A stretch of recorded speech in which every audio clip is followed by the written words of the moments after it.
What's going on, everybody? Today we're going to talk about how I got disqualified from a Pokemon tournament. To start, I traveled pretty far in order to play in a Pokemon League Cup. Cups are a little bit different than challenges, as in they are a lot longer and they are more competitive, as there's a top 8 and there's more championships points at risk. So I had taken about a 2-hour commute in order to get to this place. I had never been there, and it was in the middle of nowhere. I won't exactly name the store because I don't want to put them on blast or anything like that. This store was decently nice. It was pretty large. The staff there was friendly. One weird thing is that the bathroom door didn't quite lock, which made it very odd for people who were using the restroom, including my wife. I found that very kind of strange. Both bathrooms didn't have a lock on it, but that kind of gives you a picture of where I'm kind of at. There were 2 judges there. There was a head judge and then there was another judge that was helping. I've never seen these judges before, but apparently they have a lot of weight in the community. We started the tournament, and during the first round, I looked in my bag, and having switched backpacks the night before, I realized that I didn't have a piece of paper or a pen.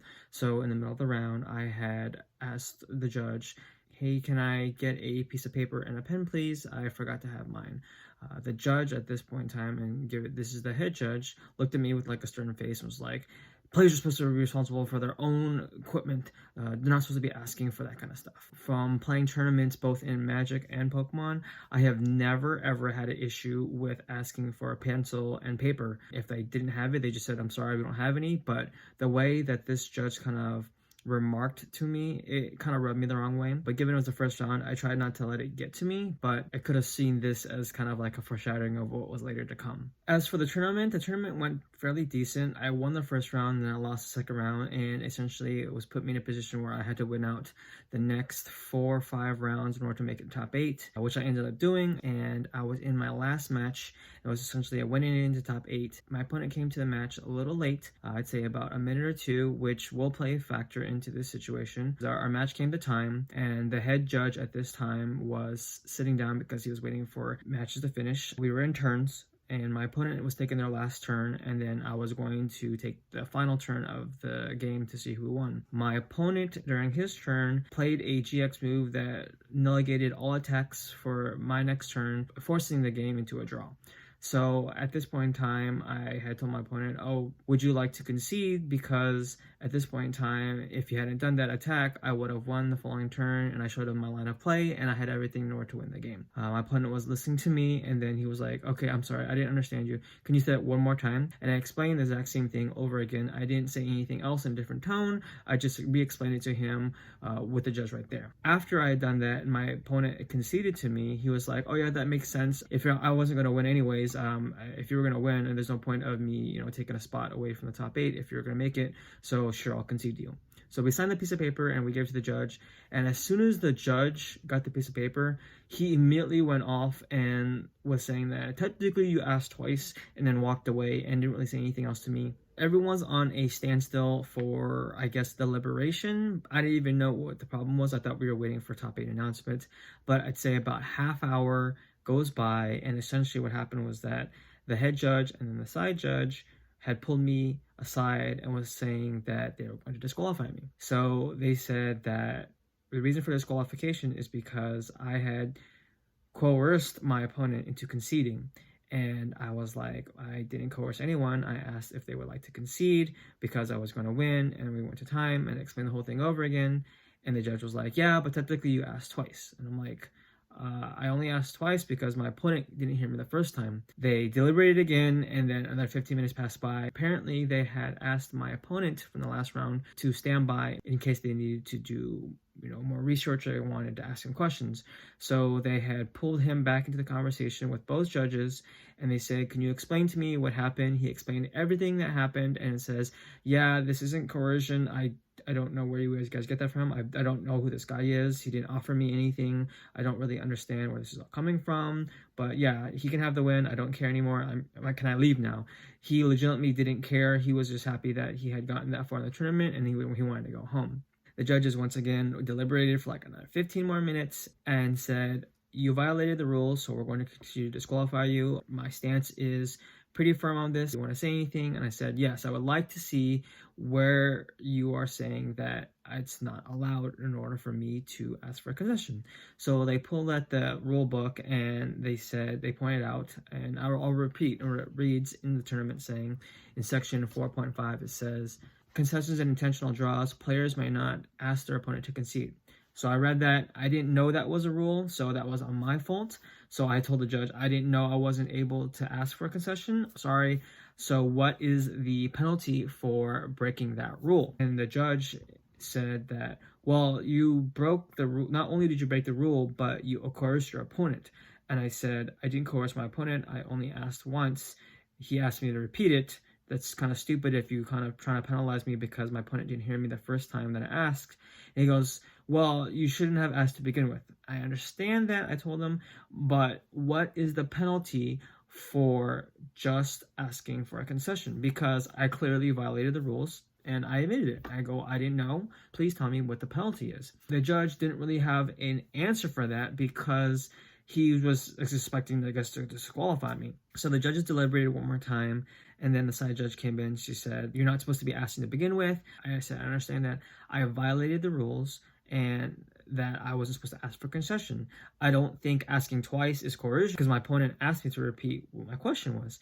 And she was kind of interrupting me and said, it doesn't matter, you asked twice, you weren't supposed to ask to begin with. So I said, okay, I understand that. So what is the penalty just for asking for a concession? And she said, well, we're going to disqualify you because that's what the penalty is. And I go, asking for a concession and being disqualified is kind of irrational. It doesn't even make sense how it's that big of an issue, because usually how penalties work is that you get a penalty, which is like a warning, and then if you do it again, you'll get a game loss. When in this situation, it would be a match loss. And then if you do it again, you would get disqualified. This is how Pokemon tournaments are run. So she said, well, it's really not up to the rules. It's actually on the discretion of the judge. I go, well, that's kind of stupid. Why is there a rule book if we're not going to have penalties that match the rule book? And she goes, well, the rule book's not really a rule book. It's more of like guidelines.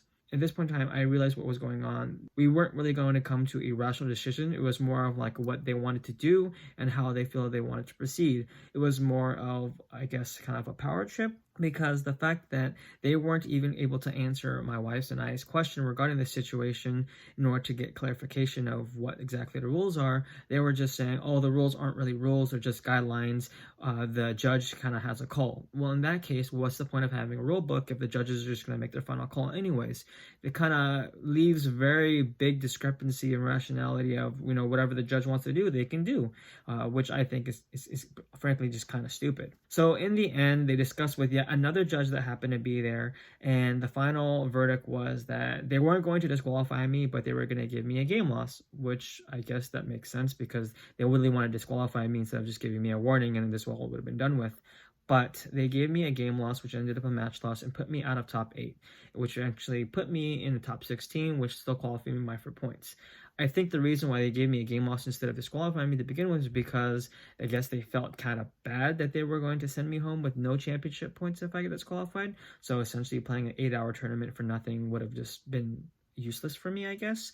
So in that regard, I guess I'm thankful, but I can tell you on the way home, I was fuming. I was just lost for words. I just couldn't understand what was going on because it just seemed so drastic for the amount of severity of the level that we were talking about. A week later, I went to my local game store where I usually play Pokemon. I essentially asked the judge, was this appropriate of a call? And the judges, there were 2 of them at the place that I was at, said, honestly, we would have both just been fine with giving you a warning, and so you weren't able to do that. The whole point of Pokemon organized play is that people can learn and play and enjoy the game and not have any bad issues like this. And they said that this judge and the other judge as well have had numerous complaints previously before. So it just kind of brings into light of how sometimes the system is kind of broken. And I've been subject to this as well, in Magic. Not all judge calls are great. And I understand that the judge system or professor system in Pokemon isn't perfect. But I honestly felt like this judge really had it out for me.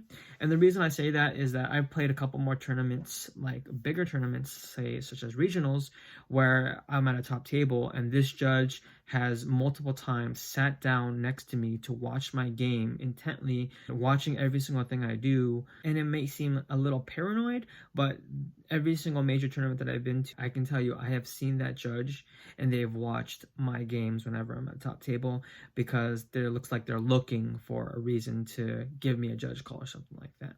And it's situations like these where I have applied to be a professor and I've undergone all the background check, but at this point in time, it makes me question if I even want to become a judge, if there are other professors that are in the system that are taking advantage and just having their way. It makes me wonder if I want to be even partaking in a system like that that has so many flaws and that has happened multiple times, but nothing's changing. That's the story, guys, of how I got disqualified for a Pokemon event. I hope you guys enjoyed the story. Thanks, guys, for watching. I'll see you guys in the next one.